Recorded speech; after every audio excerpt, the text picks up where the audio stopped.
encuentro ecográfico. Me tocó como tema dilatación del tracto urinario. ¿Se escucha bien? Perfecto. Bien. Bueno, vamos a empezar un poquito haciendo un repaso del bibliográfico que dio Nico, no sé si se acuerdan, que era para la clasificación, un consenso en la clasificación del diagnóstico pre y postnatal de la dilatación del tracto urinario. Recuerden que lo correcto no es más decir hidronefrosis ni ningún otro término relacionado como pieloectasia, ese tipo de cosas, sino que hablamos de dilatación de la vía urinaria o del tracto urinario. Bueno, acá están los cuadritos resumen del biblio que presentó Nico. Que de acuerdo, nosotros tenemos, ¿ver mi puntero? ¿No? Acá lo tengo. Ah, sí, se ve, perfecto. Bueno, acá tenemos un cuadrito que representa el seguimiento en un, no, la clasificación en un paciente prenatal y en un paciente postnatal. Eh, en los pacientes prenatales vamos a ver la edad gestacional de 16 a 27 semanas. La pelvis tiene que medir de 4 a 7 milímetros, medida antero-posteriormente. Más de 28 semanas puede medir de 7 a 10 milímetros.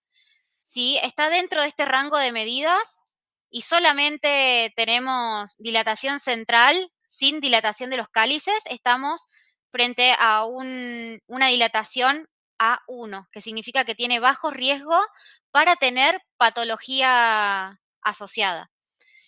Después tenemos los pacientes que son de 16 a 27, pero que tienen más de 7 milímetros la pelvis, o más de 28, más de 10 milímetros, que pueden tener una dilatación calicial, un parénquima, el grosor del parénquima normal, o la apariencia del parénquima normal, la ecogenicidad, la ecoestructura, que tenga los uréteres anormales, la vejiga normal o un oligoamnio que no se puede explicar por otra causa, lo clasificamos como en un riesgo A2 o 3. El A es de antenatal, por eso está en prenatal, digamos. Y estos pacientes tienen un riesgo elevado para tener otra patología o una patología asociada del tracto urinario. En los postnatales depende también de la medida de la pelvis, medida antero-posterior. Si es de 10 a 15, estamos frente a un P1, la P de postnatal, más de 15, un P2, y más de 15, pero que tenga ya alterado el parénquima o la vejiga, un P3. Es importante saber cómo clasificar esto, en qué casillero entra nuestro paciente, porque de acuerdo al riesgo que tenga según esta clasificación, este consenso, va a ser el seguimiento que le vamos a hacer. Después lo paso, lo comparto directamente. Uy, ¿qué pasa? Ay, no puse el seguimiento, perdón. Bueno, igual después les comparto el artículo para los que si lo tienen pendiente, pero ya lo había compartido el Nico. Bueno, el grado de dilatación depende de la duración de la obstrucción, la cantidad de orina producida, la presencia o ausencia de la compresión espontánea de los sistemas colectores, y la dilatación de los sistemas colectores no indica necesariamente obstrucción, porque también podemos tener una dilatación del sistema colector frente a un reflujo vesicoureteral, infecciones, ectasia pielocalicial o diabetes insípida, que son chicos que tienen como mucha diuresis. Entonces, no siempre va a ser sinónimo. Y otra cosa que vamos a ver en los pacientes que tienen dilatación del tracto urinario es un índice de resistencia elevado en el Doppler de las arterias renales. Y hay que tener ojo que el índice de resistencia aumentado puede ser normal en niños muy pequeños y tampoco es patognomónico o específico de la dilatación del tracto urinario. Hay un montón de causas que te pueden aumentar el índice de resistencia. Bueno, ¿qué causas se les ocurre a ustedes que pueden llegar a dilatar la vía urinaria? ¿Qué patologías pueden dilatar la vía? La flor dice quistes. Reflujo, ureterocele, No, obstrucción pero vos, UP. Eva, no. Bueno, bien, bien. Ya. Bueno, la flor dice litiasis. ¿Qué puede ser? Una litiasis puede ser obstructiva y te puede llegar a dar una dilatación, pero no sería como la causa más frecuente en pediatría, que es lo que estamos dando ahora. Bien, ¿de dónde la estenosis?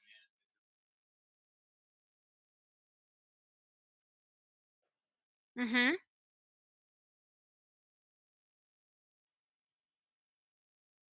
bien, perfecto.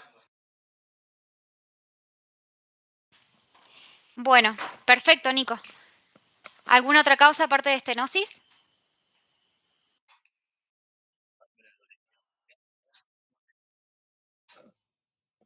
Ujú, algo que dijo el SEBA. Bien, sería como otra causa obstructiva. ¿Hay causas no obstructivas de dilatación del tracto urinario? Que es algo muy frecuente en los pediátricos.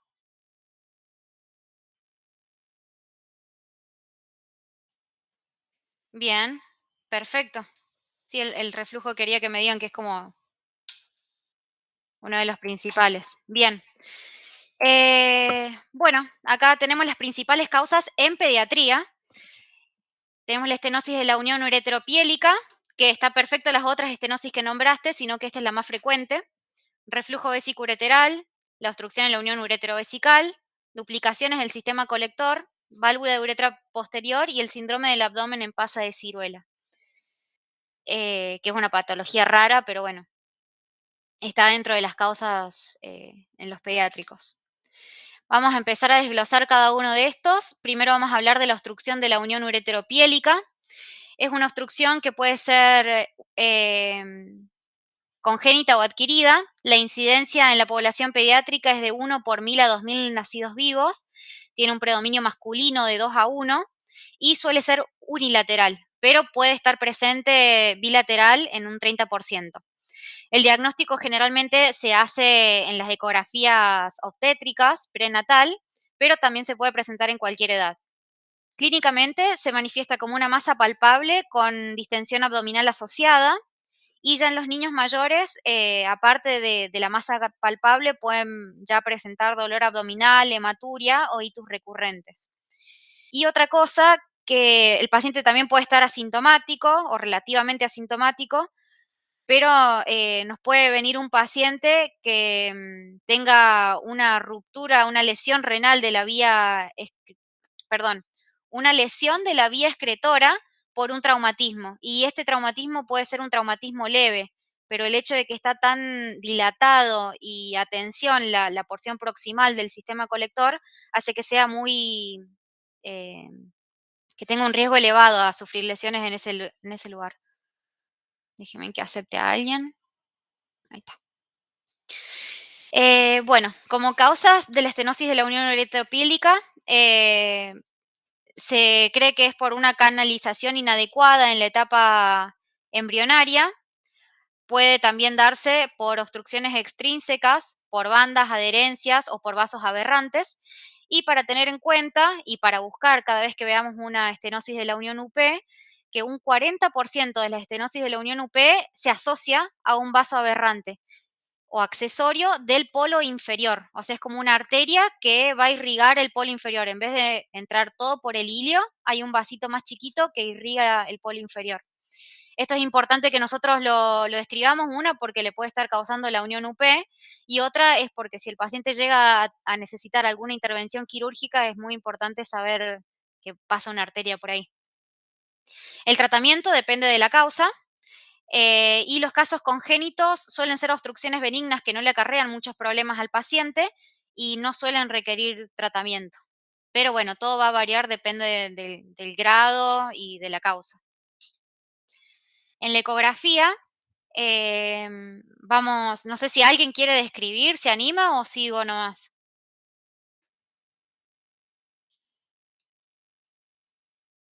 Bueno, voy a seguir.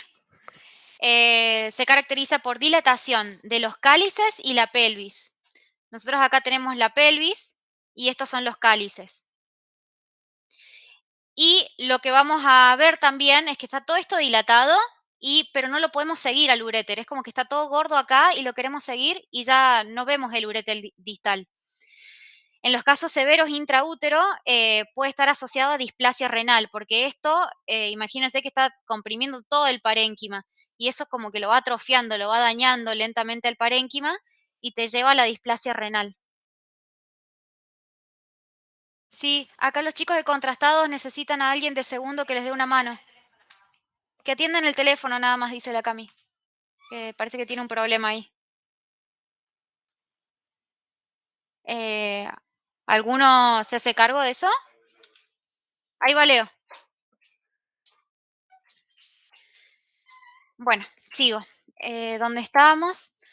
Bueno, entonces eso va dañando el parénquima y produce lo que se llama una displasia renal, que se caracteriza ecográficamente por un aumento de la ecogenicidad cortical, o sea, lo vamos a ver el riñón más blanco, y podemos llegar a ver quistes corticales.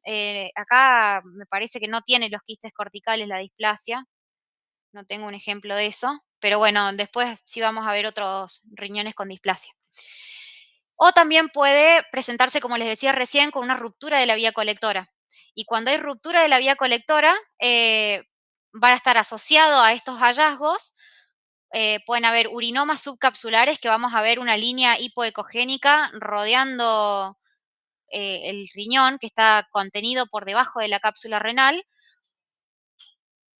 El urinoma sería como una colección de orina, es eso, sino que es subcapsular, o sea que la vas a ver como una línea hipo delimitando.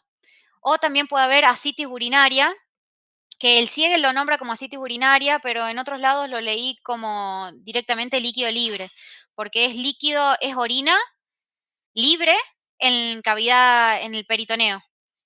Y esto se produce porque primero se produce el urinoma subcapsular y eso va rompiendo va rasgando la cápsula, no es que se hace un tajo, son pequeños orificios y se va como trasudando y pasando líquido por fuera de la cápsula renal. Primero lo vamos a ver como en la TAC, los que ya hacen TAC, como un stranding perinéfrico, pero después pueden hacer como colecciones, por eso ya le llaman ascitis. Y recuerden de nuevo que en estos casos, como esto va a estar dilatado, eh, va a tener un índice de resistencia aumentado en las arterias renales, el Doppler. Bueno, en la taquirresonancia vamos a ver básicamente lo mismo, una dilatación pielocalicial y la porción proximal del uréter con un estrechamiento del uréter distal, que lo vamos a ver de calibre normal. Em, el grado, yo volví a usar hidronefrosis porque es cómoda la palabra, pero bueno, tengan en cuenta para el estudio que hablamos de dilatación de la vía urinaria. Pero bueno, era un poco larga, entonces me pareció más cómodo directamente hablar así. Bueno, y el grado de dilatación es variable de paciente a paciente. Y acá, sobre todo en TAC y rezo, que vamos a ver muy bien los vasos, hay que evaluar bien el cruce de los vasos con la unión ureteropiélica. Hay que revisar bien eso. Acá tenemos una tomografía. Eh, Migue, ¿querés hablar qué corte es? Si es con, sin contraste.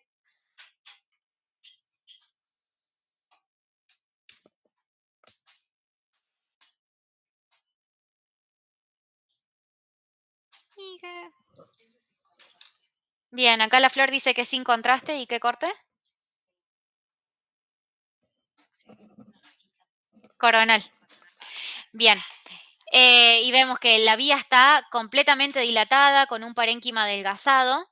Acá vemos la pelvis también dilatada y que hay una interrupción brusca acá. No, ese es volumen parcial. Me pregunta la flor qué es esto, pero es volumen parcial con un poquito de tejido que quedó ahí cortado en el corte. Puede ser una excreción, tiene contraste en la vejiga. ¿Vos decís?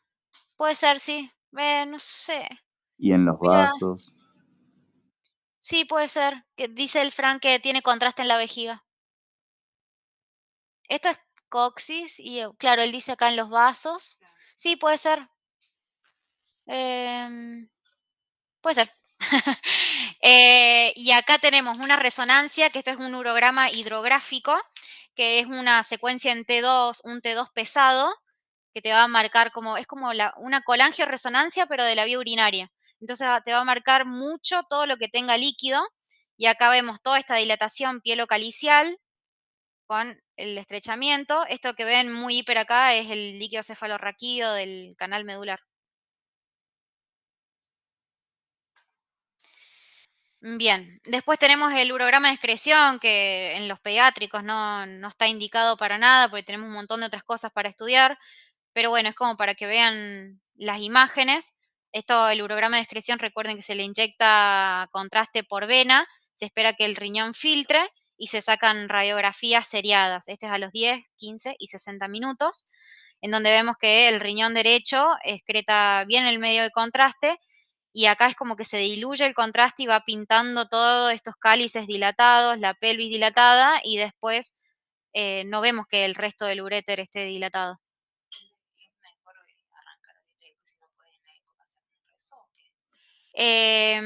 Sí, siempre empezamos con pediatría, siempre con eco.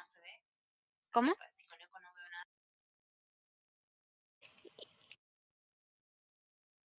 Me pregunta Flor, si con eco no vemos nada, ¿a qué pasan? Depende de cuál sea el motivo de consulta del paciente. Si el paciente te hizo una ITU, le tenés que hacer también un asisto, por ejemplo.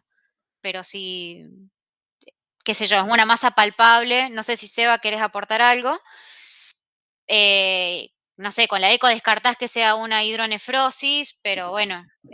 También tiene que ver, fíjate, ¿tenés los cuadros que te pasé ahí? No los puse en la diapo. Bueno, ahí habla sobre el tema de la edad. La edad es fundamental. Si tiene menos de 2 meses va a pasar un asisto, sí o sí. Ujú, Si tiene más de 2 meses puede ser hasta expectante. Depende también si tuvo bien, una infección o no. sí.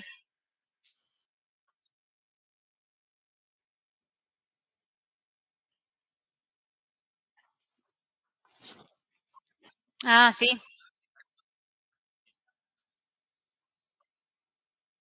perfecto. Ujú, Claro, cuando es menor de 2 meses se la hace sí o sí. buenísimo. Bien. Bueno, este era un ejemplo de un niño de 10 años con dilatación de la vía urinaria izquierda, que se lo habían visto ya por eco. Y después podemos hacer la gammagrafía.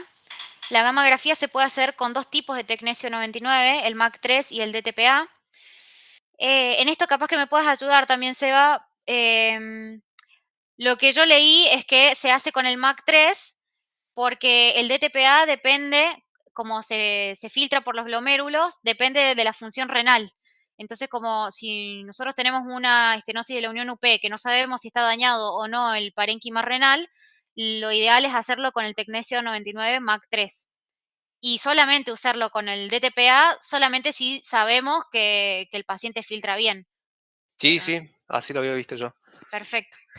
Bueno, y esto es lo que se hace para valorar la función del riñón. Acá, esto no estamos acostumbrados a ver nosotros, pero lo que se va viendo acá es que hay una actividad progresiva, así le dicen, actividad progresiva del tecnesio 99. Esto sería como la vía colectora.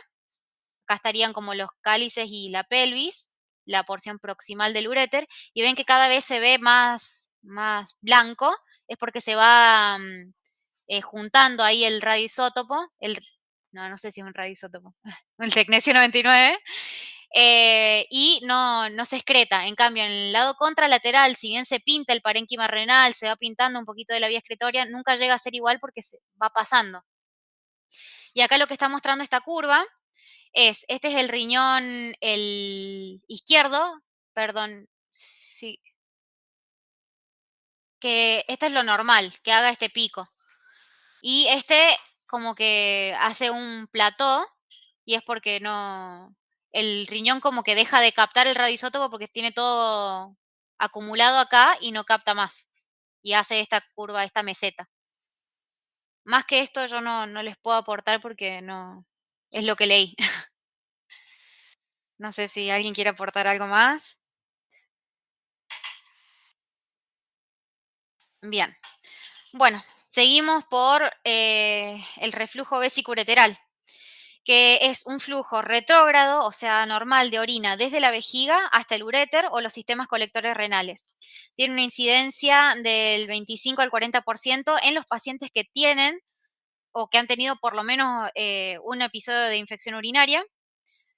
No me especificaba, esto lo saqué de un artículo, no es del Siegel, pero no me especificaba si era ITU recurrente o no. Decía pacientes con ITU. El reflujo vesicoureteral puede ser primario o secundario. El primario es el más frecuente de todos y se produce por una incompetencia del mecanismo valvular que tiene la unión urétero-vesical, o puede ser secundario por una obstrucción distal, distal a la vejiga, a la uretra, una disfunción del vaciamiento vesical, enfermedad neurogénica o el síndrome del abdomen en pasa de ciruela. Es importante el reflujo vesicoureteral porque aumenta el riesgo de pielonefritis, aumenta por ende la cicatrización renal y esto puede llevar a la larga a una insuficiencia renal. Y encima estamos hablando de pacientes pediátricos. El tratamiento de esto puede ser endoscópico con inyección de flux, que yo no me acuerdo qué era bien el material ahora. Bueno, pero es un material que le inyectan como en la submucosa de la unión urétero-vesical y producen una obstrucción, una pseudo-obstrucción del uréter, cosa de que funcione ese mecanismo valvular y no haya reflujo de orina desde la vejiga hacia arriba. Y en los casos más severos ya el tratamiento es quirúrgico. Tenemos la cisturetrografía miccional, que es el gol estándar para valorar el reflujo porque es algo completamente dinámico. Se puede realizar con guía fluoroscópica, como hacemos acá en Contrastados con yodo, con guía ecográfica o por resonancia magnética con solución fisiológica. Acá les hice un cuadrito, no sé si se ve bien o está muy chiquito. Sí, zafa. Bien. De los grados de reflujo vesicoureteral. Tenemos 5 grados. Tenemos lo normal, que está esquematizado acá. El grado 1, donde el reflujo vesicoureteral está solamente limitado al uréter, sin ningún cambio en la morfología del uréter. El grado 2, donde ya vemos que el contraste se metió a la pelvis, pero otra vez sin modificar la anatomía normal de la vía. El grado 3, cuando llega a la pelvis y ya hay una leve dilatación del uréter y de pielocalicial, digamos. El grado 4, cuando ya se marcan bien todos los cálices, ya hay una dilatación pielocalicial moderada y ya empieza a verse el uréter como un poco tortuoso. Y el grado 5 ya aumenta mucho la tortuosidad del uréter y los cálices que acá estaban como deprimidos, digamos, manteniendo un poquito su forma, ya es como que se abomban hacia afuera, hacia el parénquima. Un abalonamiento.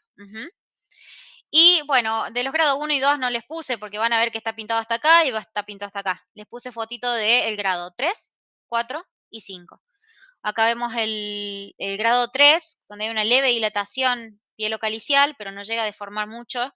Acá ya ven que ya está bastante deformadito, está el uréter medio tortuoso en el grado 4, pero ven que sigue teniendo esta formita, como esa concavidad hacia la pelvis. Y ya en el grado 4, esa concavidad se invierte, hay una convexidad. No sé si alguien lo ven bien. Y acá tenemos una vejiga de lucha, fíjense que tiene divertículos, tiene paredes irregulares. Pseudodivertículos. Pseudodivertículos. ¿Cuál Y bueno, sería? lo importante acá, el tema de los grados, no sé si saben el tema del tratamiento también. O no sé si No, le querés explicar eso, Oye. explícalo vos mejor, por las dudas que me equivoque. No sé si saben el tema, nosotros lo diferenciamos en grados porque también eso depende del tratamiento que va a recibir el bebé o el niño, no sé, depende. No sé si alguien sabe qué se hace en los primeros grados o en los últimos o en cada grado.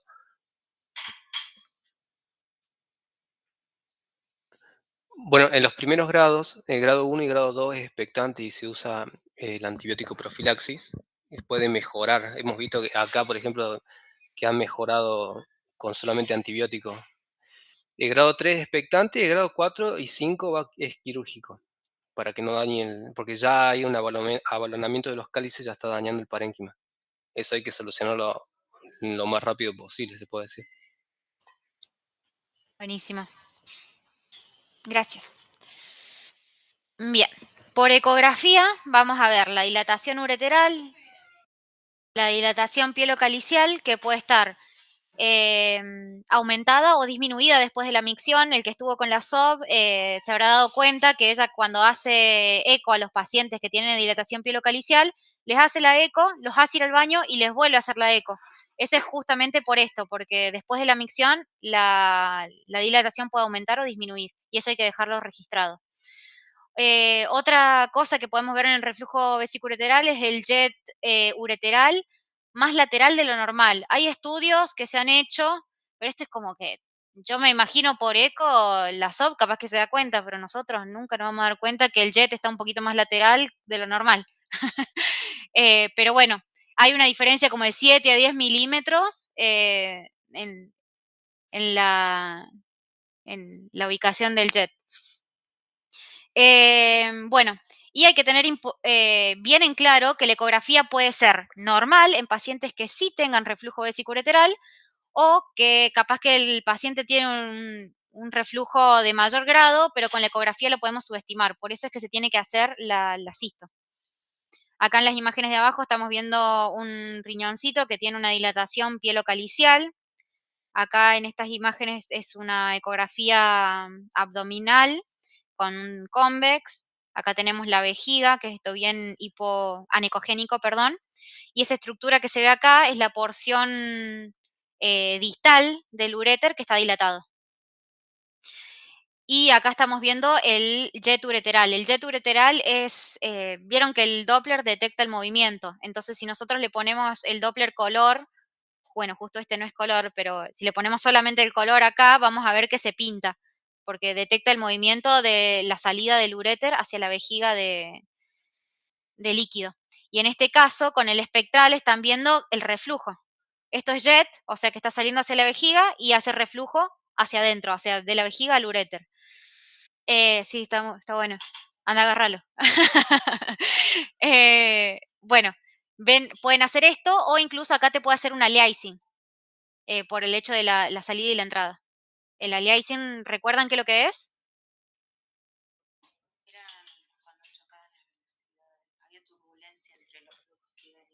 Bien.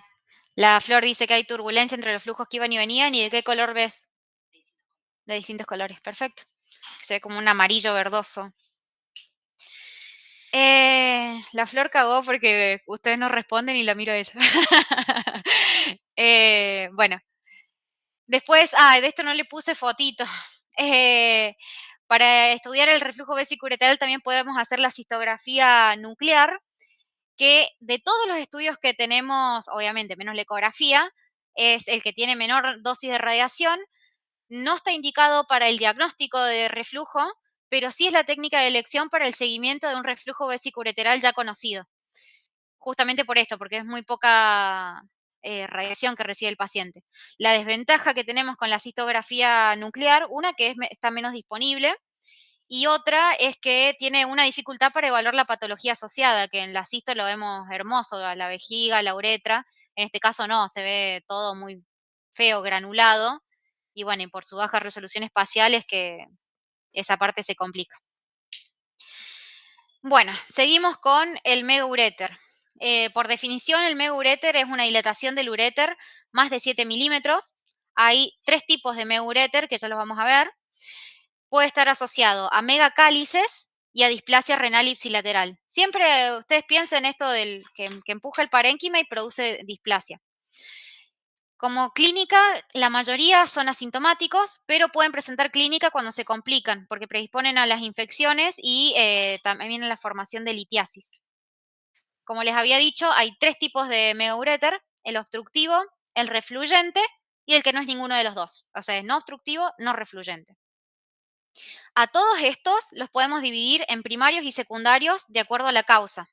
Primarios, obviamente, que como medio idiopático, o sea, es eso, y secundario es porque es por otra patología que se produce el meguréter. El obstructivo primario es por una obstrucción congénita de la unión una obstrucción congénita yuxtavesical del urétero, o sea, no es en la unión urétero-vesical, es la, la última porción del urétero. O secundario por una obstrucción, esto está mal, es uretral, vejiga neurogénica, un ureterocele o un cálculo, como dijo Flor. El refluyente primario se produce porque la porción intramural del uréter, cuando se inserta en la vejiga, es corta y con una disposición oblicua que predispone a que haya reflujo. Y o secundario, de nuevo, a la vejiga neurogénica, una obstrucción vesical, ureterocele. El no obstructivo, no refluyente, el primario es como una variante leve del obstructivo, o sea, hay como una pequeña obstrucción ahí yuxtavesical, pero no llega a ser lo suficientemente importante como para producir obstrucción. Y el secundario puede ser por ITU, por un flujo volumen vesical alto en los pacientes con diabetes insípida que habíamos dicho al principio. Perdón. Y el no obstructivo, no refluyente, se caracteriza por un segmento eh, corto y adinámico, o sea, no lo vamos a ver que se mueve en la eco, la peristalsis. Bueno, si bien esto lo dividimos en estos tres tipos según la causa, pero ecográficamente lo que vamos a ver es un uréter dilatado. En la ecografía vamos a ver dilatación del uréter proximal, o sea, el cercano al riñón, acabando en un segmento no dilatado. Pero acuérdense que este segmento no dilatado va a ser bien distal, no como en la unión ureteropiélica, que era ahí apenas salida del riñón. El segmento estrechado adinámico, el que va a ser bien distal, va a ser adinámico a nivel distal y en el uréter proximal, o sea, acá arriba, lo podemos llegar a ver como un uréter hiperperistáltico. O sea, vamos a ver que se mueve mucho acá y muy poquitito abajo. El jet ureteral, esto está así dilatado porque hay una estasis de líquido acá, no se está moviendo. Entonces el jet ureteral de este lado, cuando le pongamos el Doppler, o va a estar disminuido o va a estar ausente. Siempre comparemos bien con el contralateral y bueno, y asegurémonos que estemos haciendo bien el jet, porque a veces si vos no incidís bien con el ecógrafo, el Doppler no te toma el jet, tenés que agarrar justo el ángulo correcto. Bueno, pasamos a la duplicación de la vía excretora, que yo quería que esté la Cami y el Lisan, porque le iba a preguntar a ellos, porque Seba siempre les pregunta.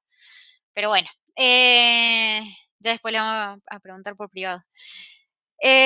La duplicación de la vía excretora se produce por una fusión incompleta de los polos superior y del inferior. O sea, esto embriológicamente está separado y después se unen.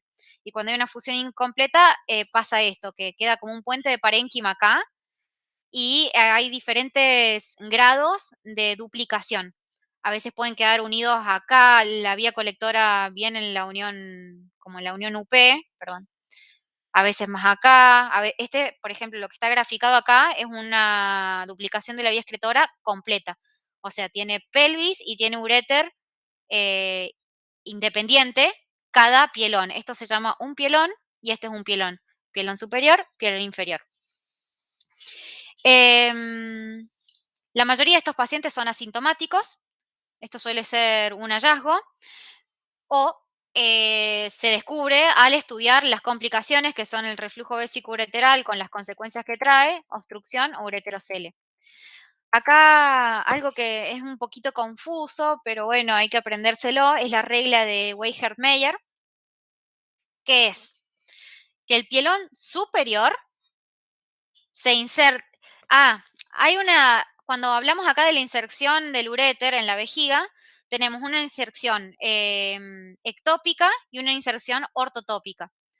La ortotópica es lo donde más o menos debería estar, en el trígono, y la ectópica es por fuera. El pielón superior tiene una inserción ectópica, fuera del lugar. Y esa inserción ectópica es inferior y medial. Pueden acordárselo, o por lo menos yo me lo acordé, que el superior se inserta más abajo, el inferior se inserta más arriba. Es como que son opuestos los extremos. Entonces, el superior se va a insertar más abajo y más adentro, más medial. El pielón inferior se inserta más arriba y más lateral. Claro, solamente el superior es ectópico. Este es ortotópico, el inferior. Y otra característica es que el superior suele asociarse a un uréterocele, que es esta pelotita que están viendo acá, y esto produce hay una obstrucción de esta zona, entonces se encuentra todo dilatada el pielón superior. Entonces se dice que el pielón superior es obstructivo. Está dilatado porque es obstructivo, está obstruido acá abajo. Y el pielón inferior es el que suele ser refluyente, porque si bien esto es una inserción ortotópica, está la porción intramural del uréter está un poquito más perpendicular de lo normal, entonces se pierde esa función de válvula que hay en la unión y predispone a que haya reflujo de la vejiga al uréter. Entonces, si nosotros hacemos una cisto, ¿qué vamos a ver pintado? ¿El pielón inferior o el superior? Si nosotros hacemos una cistografía, o sea que le metemos contraste por abajo, llenamos la vejiga, claro, vamos a ver pintado el inferior, que el inferior no está dilatado, vamos a verlo como un uréter normal y se van a pintar todos estos cálices. Y no lo voy a decir, pero ya les voy a preguntar. Bueno, la duplicación de la vía excretora. En las mujeres dijimos que el uréter ectópico, que es este, que es más inferior, es O sea, es ectópico, se inserta en un lugar donde no debería estar. Y el lugar de inserción va a depender del sexo. En las mujeres, los uréteres ectópicos se insertan, acá está puesto por orden de frecuencia. Lo más frecuente es que se inserten en el vestíbulo de la vagina o de la uretra, y más raro es que se inserten en el uréter, el cérvix o el recto. Justo el otro día el doctor Conci nos estaba contando que él tuvo una pacientita que ya era grande y que tenía incontinencia urinaria y que los padres estaban como re enojados con la nena porque se hacía pis, no aprendía. Y la nena en realidad lo que tenía una inserción de uno de los pielones ectópicos en la vagina. Y en realidad estaba perdiendo orina por la vagina todo el tiempo, un goteo. Y bueno, no era que tenía incontinencia. Los síntomas van a ser justamente el goteo de orina, porque el uréter ectópico se inserta por debajo del esfínter externo de la vejiga. Entonces no hay forma que la paciente pueda contener esa orina. La pierde directamente. En cambio, los varones, el uréter ectópico se inserta en el cuello vesical, la uretra posterior, estructuras genitales, y ellos, más que el goteo de orina, los síntomas que van a tener son de infecciones, porque acá cuando dice estructuras genitales se refiere que desemboca en estructuras del conducto deferente, de las vesículas seminales, entonces se empieza a llenar de líquido esas estructuras, no evacúan y predispone a infecciones. Entonces, los varones son más propensos a itus, prostatitis, epididimitis, y el uréter ectópico drena por encima del esfínter externo, así que ellos pueden contener algo. Acuérdense que el esfínter externo en los varones está mucho más abajo. Cuando estudian uretra masculina, fíjense bien cuál es el uréter externo, que está formado por unos músculos. Y bueno, y dos cositas a tener en cuenta, que la mayoría de los uréteroceles se localizan en la base de la vejiga, pero pueden estar más abajo o incluso pueden estar cerca de la uretra. Y que la obstrucción de la unión urétero-piélica que vimos al principio se ha descrito en el pielón inferior. O sea, puede estar asociado que el pielón inferior aparte tenga una estenosis UP arriba. En la ecografía es útil para el diagnóstico de los uréteroceles, para visualizar si hay dilatación del uréter o de la pelvis, pero no puede valorar bien la patología en caso de que sea una duplicación incompleta. O que no haya dilatación o obstrucción del sistema colector, porque nosotros vamos a ver todos estos hallazgos porque hay dilatación, hay obstrucción. Pero si eso no se produce, por la ecografía capaz que nos tapan las asas intestinales y no le vemos nada al chico. Los hallazgos en eco, va a haber una dilatación variable del sistema colector. Acuérdense que el pielón superior es el que va a estar dilatado porque es el obstructivo. Esa dilatación produce un adelgazamiento cortical, va a haber la dilatación del uréter, el polo superior del riñón puede estar ecogénico, acuérdense, acá está la dilatación, acá se comprime el parénquima, acá se va a producir la displasia. Entonces el polo superior puede estar hiperecogénico con los pequeños quistecitos que caracterizan a la displasia. También puede ser hipoplásico, o sea, con el tiempo el riñoncito se torna hipoplásico, o sea, más chiquito, y con un uréter pequeño. O sea, primero lo podemos ver dilatado, pero bueno, con el tiempo y depende del paciente, también podemos llegar a encontrarnos con un uréter pequeño.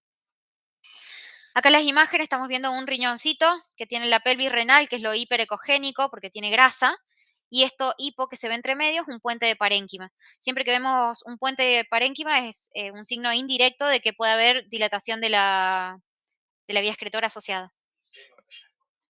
Del seno renal, ¿qué dije?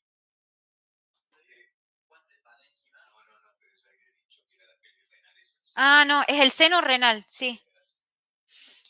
Bueno, acá tenemos los cálices y parte del pielón superior dilatado. Esto es un corte como si le hiciéramos un corte sagital al paciente, donde estamos viendo el uréter, como cortándolo longitudinalmente, dilatado, insertándose en la vejiga. Y esto que está acá, ¿qué les parece que es?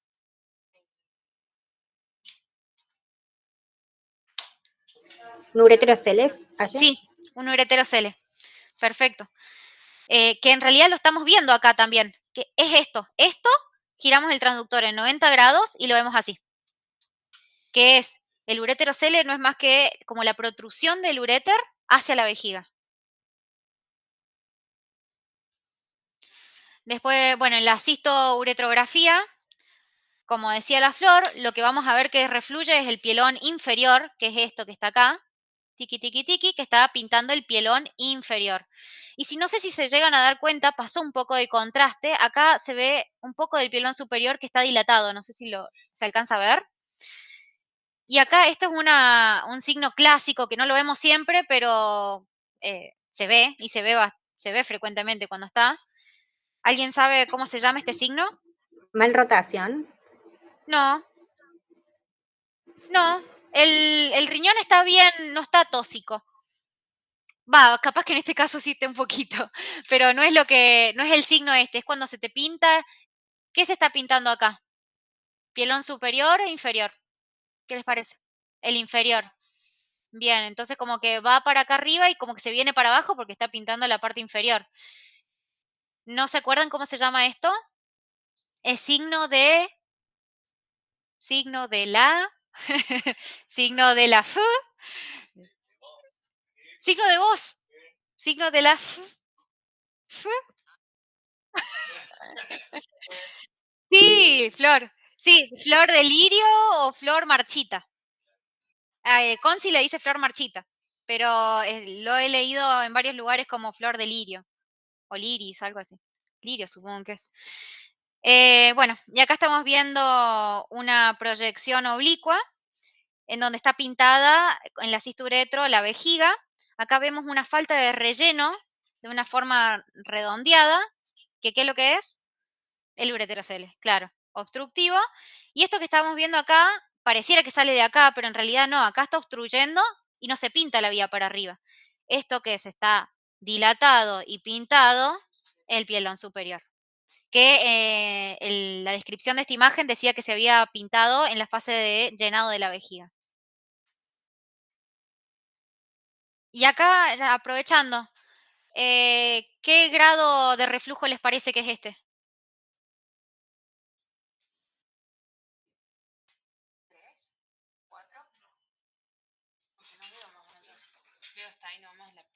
Y estos son los cálices. Entonces un 4. Para mí es un 5 porque son como redonditos para afuera. Pero bueno, tiene un poquito ahí, pero yo le pondría más 5 que 4. No sé vos, Eva, ¿qué le pondrías? Tiene bien tortuoso acá. Un 5. Bien, un 5. Bien. Perdón, disculpame, no sabía. No. Acá la bardearon todos a la flor. Bueno, acá tenemos unas imágenes en tomografía. Este es un corte coronal donde están viendo una dilatación del pilón superior de todo el uréter. Esto es una reconstrucción 3D por tomografía, en donde acá esto es un ejemplo de una duplicación incompleta. Vieron que acá se unen y después desembocan normal. ¿Y esto se dan cuenta que lo que es? La tercera imagen. Acá pueden participar los más grandes, si quieren. ¿Qué es? ¿Qué estudio es? Es una reso, una reso fetal. Esta es la cabeza del bebé, este es el tórax, riñón, y bueno, y acá está doblado. ¿Y qué secuencia es? Ustedes no. Un T2, bien. Vemos todo el líquido hiper intenso. Este es el líquido amniótico rodeando el bebé. Y acá están dilatadas los... Dice el Nico que pregunte si tiene dilatación central o periférica. Ajá, perfecto. La flor dice periférica porque compromete los cálices. Bueno, después tenemos el urétero Cele simple que puede generar obstrucción y que puede provocar una dilatación del tracto urinario. Decimos que es un urétero Cele simple porque no tiene ninguno de estos otros hallazgos asociados, no está asociado a una vía duplicada ni alguna otra alteración. Se produce por una obstrucción del orificio ureteral que está normalmente posicionado, no está en un lugar raro, con la consiguiente dilatación del segmento inmediatamente proximal a la obstrucción. Es causado por una estenosis congénita o puede ser causado por una estrechez inflamatoria. En los niños, como ya vimos, suele estar asociado a una duplicación de la vía excretora y puede o no estar asociado a una displasia renal. Y el urétero Cele puede provocar hidronefrosis, hidrouréter, que en realidad, bueno, ya lo dijimos 1000 veces, no son los términos correctos, y displasia renal. La válvula de uretra posterior son pliegues de mucosa de la uretra que están en la luz de la uretra, entonces producen como una obstrucción. Esos pliegues, o sea, si las miramos al microscopio son pliegues, pero nosotros lo vamos a ver como una línea, que a esa línea nosotros le decimos válvula. Y esa válvula no siempre la vemos. Generalmente hacemos el diagnóstico de válvula de uretra posterior porque los hallazgos son característicos, pero no siempre vamos a ver la válvula. Hermoso si la ven, pero bueno, no es lo común o lo más frecuente, digamos. Bueno, son estos pliegues que se adhieren por debajo del colículo seminal del verum montanum a la altura de la uretra membranosa. Es la causa más frecuente de obstrucción ureteral, perdón, esto está mal, es uretral, en niños. Son congénitas, tiene una incidencia de 1 cada 10 a 25.000 nacidos vivos. Puede asociarse a hipoplasia pulmonar por oligoamnios. Acuérdense que en obstetricia, si tenemos un oligoamnios, siempre se afecta el pulmón. Y tiene un oligoamnios porque no excreta bien la orina. La clínica de estos pacientes van a tener un retraso del crecimiento y bajo peso, tanto intraútero como postnatal. Itus, alteraciones en la frecuencia miccional e incontinencia. Como complicación, pueden tener displasia renal porque producen esa obstrucción, que es todo retrógrado, se dilata para arriba. Lo que habíamos visto al principio de la unión OP, la citis urinaria y los urinomas perirrenales. Y el tratamiento es con una ablación transuretral, o sea, lo hacen como endoscópicamente y bueno, y rompen la valvulita, supongo. ablación, supongo que rompe la válvula. Leí también que lo pueden operar intraútero también a los pacientitos, pero que no es algo que se hace porque falta mucha evidencia y hay muchos pacientes que hacen complicaciones, tienen una alta tasa de mortalidad el tratamiento intraútero. Y lo que hacen intraútero es, le hacen como una fístula creada, le hacen una comunicación, como una ostomía de la vejiga al líquido amniótico. Entonces como que drena por ahí la vejiga.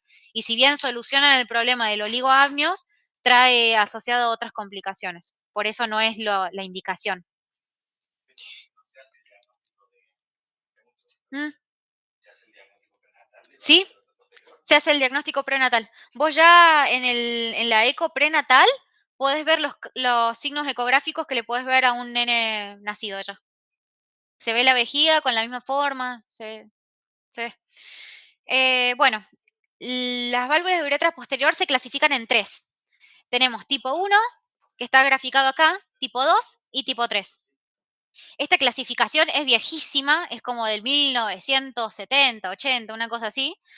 Que es Young, que es el primero que la clasificó y quedó así como para siempre, pero la tipo 1 ya dijimos que es la más frecuente y la tipo 1 es como la verdadera válvula de uretra posterior. Esto que ven pintadito, dibujado acá, perdón, es el verum montanum y la válvula de uretra posterior tipo 1 se inserta por debajo del verum montanum y se dirige hacia arriba. Después tenemos la tipo 2, que se inserta por arriba del verum montanum, que esto no se cree, no se la considera ya tanto una verdadera válvula de uretra posterior, sino una variante de la normalidad. Y es rarísima. Y la tipo C, que es un diafragma con un orificio central. Y por ahí pasa la orina, por el orificio central, y y no tiene contacto, perdón, no tiene contacto con el verum montanum. Si bien acá pareciera que tiene contacto, no. Es un diafragma, orificio central, por debajo del verum montanum, sin tener contacto. Y a esta, la tipo 3, es lo que se le llama también collar de Cobb. Bueno, en la eco, vamos a ver, por la obstrucción que produce en la uretra, una dilatación pielo-ureterocalicial bilateral, porque ahora no tiene sentido que sea de un solo lado porque está obstruyendo la vejiga, por ende se dilatan para arriba los dos uréteres. La vejiga va a estar haciendo fuerza todo el tiempo para poder expulsar la orina, entonces vamos a tener una vesícula de paredes engrosadas con divertículos. ¿Cuál era la diferencia entre el divertículo y el pseudodivertículo, Seba? ¿O cómo nos dábamos cuenta? En realidad es algo más histológico porque el pseudodivertículo... ¿Se escucha? ¿Se escucha? Se escucha despacito. Bueno, Ahí, la sí. diferencia es que el pseudodivertículo no tiene las paredes completas porque es por defectos de unión en la vejiga de lucha que pierde fuerza y escapan. O sea, no tienen todas las paredes. Obviamente en una vejiga de lucha va a tener más pseudodivertículos por esto que divertículos verdaderos que tienen todas las capas. Bien. Perfecto. Gracias. Bueno, y va a haber una dilatación de la uretra proximal, o sea, va a haber una dilatación de la uretra hasta donde está la válvula. Nosotros acá estamos viendo una vejiga, de acá para allá ya es uretra, y acá está la válvula, entonces se dilata esta porción proximal de la uretra. Un diámetro mayor a 6 ya es considerado que ya hay una dilatación de la uretra. Y si tiene más de 6 milímetros, es altamente específico y sensible. Tiene una sensibilidad del 100% y una especificidad del 89%. Y encima la ve siempre por eco. O sea, es buenísimo. Y tiene un valor predictivo positivo del 88%. Esto por la dilatación del tracto urinario va a provocar el adelgazamiento del parénquima, riñón displásico, lo mismo de siempre. Y podríamos llegar a ver, perdónenme, no les puse una foto de la uretra, de la válvula, perdón. Pero bueno, podemos llegar a ver la válvula acá y la vamos a ver como una línea blanca, una línea hiperecogénica. Acá estamos viendo, bueno, la vejiga con la porción proximal de la uretra dilatada. Esto también tiene nombre, es un signo de Sí, sí. Los chicos, primero, segundo. ¿Nadie? Bueno. Y signo de la de la C. Es algo que tiene la puerta. Capaz que le suena por ahí. Signo de la cerradura se llama esto. ¿Vieron que parece una cerradura? Se lo pueden preguntar, esta es como una pregunta de siempre. Bueno, acá vemos la vejiga de paredes irregulares, engrosadas. Acá de nuevo, esto ya es un corte sagital de la vejiga con la porción proximal de la uretra dilatada y la repercusión que tiene a nivel del riñón. O sea, una dilatación pielocalicial, parénquima adelgazado.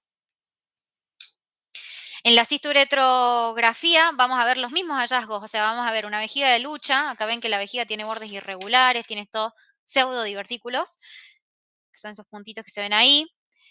Hay una dilatación de la uretra proximal, ahí, acá. Y acá en la cisto sí es más fácil ver la banda, que la banda como es tejido, la vamos a ver como un defecto de llenado, digamos.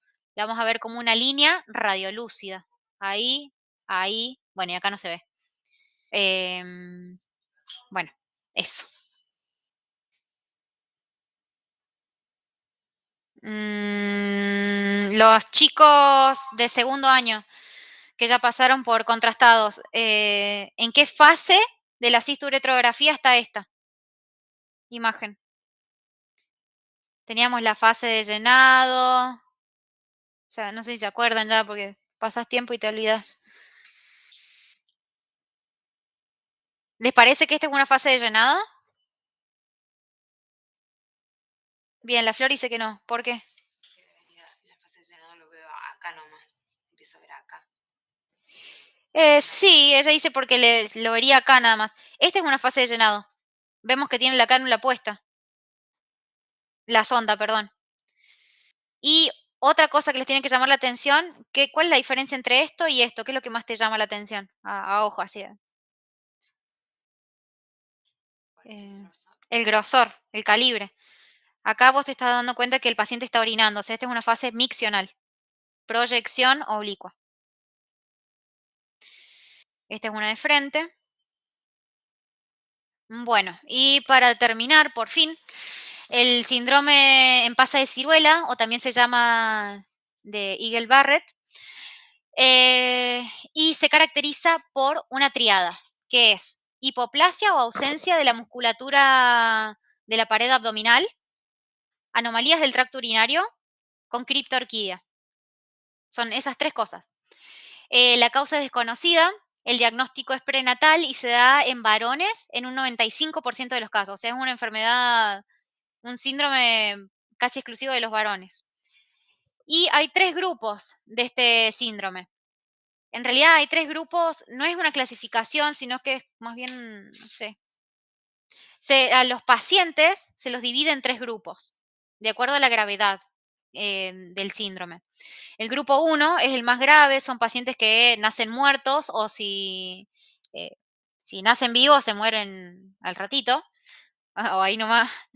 Es el más grave de todos y hay una obstrucción uretral completa que puede ser por válvulas, atresia uretral, asociado a displasia renal quística bilateral por la obstrucción que ya la tenía de nacimiento, más la hipoplasia pulmonar por el oligoamnios que causa la obstrucción. Es como, si se dan cuenta y lo razonan, es todo lo mismo. Y después el grupo 2 y 3, que el grupo 2 es como moderado y el grupo 3 es el más leve de todos. Estos pacientes sí sobreviven, si bien tienen una supervivencia mala, pero viven más. 2/3 de estos pacientes presentan reflujo vesicureteral.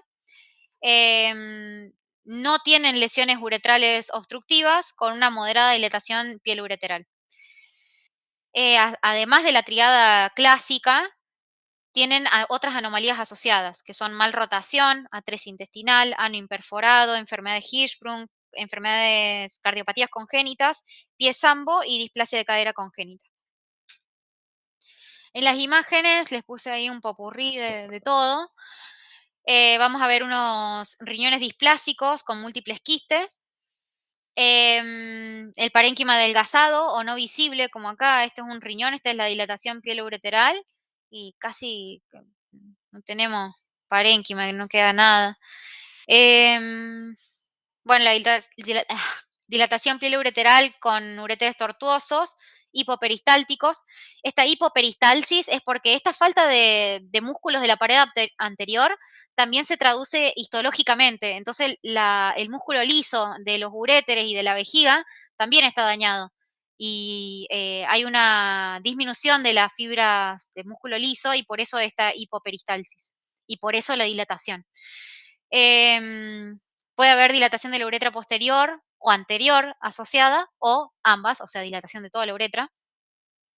Acá, ¿quién se anima a describir esto? O por lo menos decir qué es, qué corte, secuencia. Yo le dije.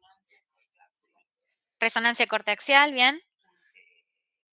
Un T2. ¿Te parece que tiene supresión grasa o no? No, perfecto. Y acá lo que estamos viendo acá dilatado, que es como un corte del uréter dilatado.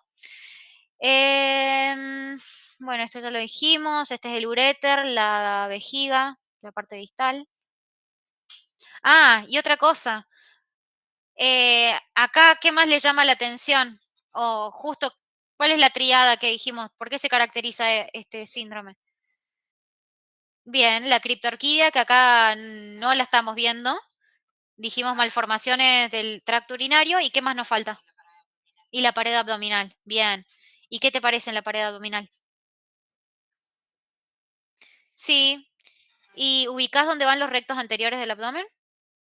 Perfecto. Acá y acá. ¿Y qué ves? ¿Qué intensidad ves ahí? Está hiperintenso. ¿Qué se ve hiperintenso en la resonancia? Sí, en el T2 el líquido, la grasa. Perfecto. Y está toda la celdilla donde deberían estar los rectos. Está lleno de grasa. Claro, debería verse de este color. Este es el músculo. Y ahí está, no hay músculo directamente. Bueno, esas son las causas. No, pero ya estamos terminando. Sí, no importa. Llego un poco tarde. Fue. Diagnósticos diferenciales de la dilatación del tracto urinario. Si vos le haces una ecografía a un paciente, ves que tiene todo anecogénico ahí, lleno como de líquido. Aparte de dilatación del tracto urinario, dilatación pielocalicial, ¿qué más puedes pensar? ¿Cuáles serían los diagnósticos diferenciales? Los chicos que están en eco o que pasaron por eco. Cuando nosotros, diagnósticos diferenciales de dilatación del tracto urinario. Si vos haces una eco de riñón, le haces un corte al riñón y ves como que tiene estas cosas anecoicas, ahí como en la pelvis, en los cálices, ¿qué otra cosa aparte de dilatación puede ser? Que verías así como anecogénico o lleno, o qué. Los quistes. Bien, ¿qué tipo de quistes verías bien centrales?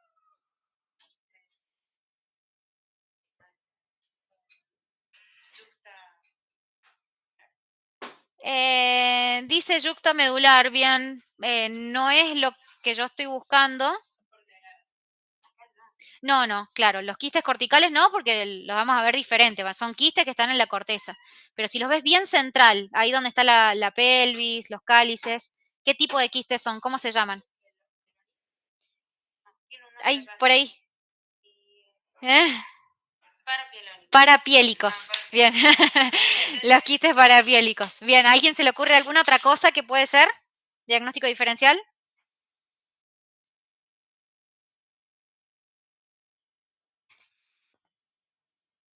Bueno. Pueden ser los quistes parapiélicos, puede ser tratarse de una pelvis extrarrenal, que la pelvis en vez de estar en el seno renal está por fuera y la vamos a diferenciar porque no tiene los cálices dilatados y porque el parénquima es normal y la morfología después de ver pelvis extrarrenales después como que medio que te das un poco cuenta si es o no.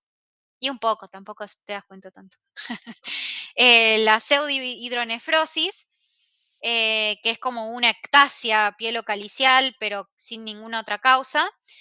O unos vasos biliares prominentes, que son estas dos ecografías, donde acá pareciera que estaba un poquito dilatada la vía, decía el libro, a mí no me parece tanto.